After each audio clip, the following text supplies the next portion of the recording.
আলহামদুলিল্লাহ আমরা পাহাড়ি মধু সংগ্রহ করতেছি। আমাদের মধুগুলো কেমন গ্রেডের হয় এবং কোন জায়গায় থাকি সেজন্য আপনাদেরকে আমরা ভিডিও করি জানার জন্য।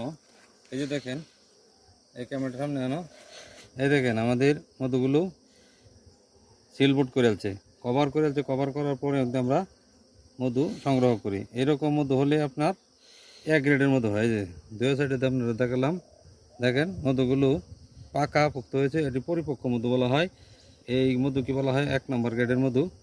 আপনারা যখন মধু সংগ্রহ করবেন তখন এরকম ক্যাপিংযুক্ত মধু সংগ্রহ করবেন। আমরা আপনাদেরকে আরও দেখাচ্ছি। এই যে দেখেন, এখানে 4টা ফ্রেম, এই যে দেখেন ক্যাপিং করা, এই যে আমাদের ক্যাপিং করা। এই যে দেখেন আমাদের মধুগুলো কেমন পরিপুষ্ট এবং পরিপক্ক হয়। এই যে আমরা দেখাচ্ছি। এটি কিন্তু আমরা পাহাড়ি ফুলের মধু সংগ্রহ করছি। এটা নভেম্বর মাস। আজকে নভেম্বর মাসের 14 তারিখ, 14 নভেম্বর 2025। আজকে আমরা প্রথম মধু সংগ্রহ করতেছি। যাদের এরকম খাঁটি মধুর প্রয়োজন, এ গ্রেডের মধুর প্রয়োজন, আপনারা আমাদের কাছ থেকে মধু সংগ্রহ করতে পারেন।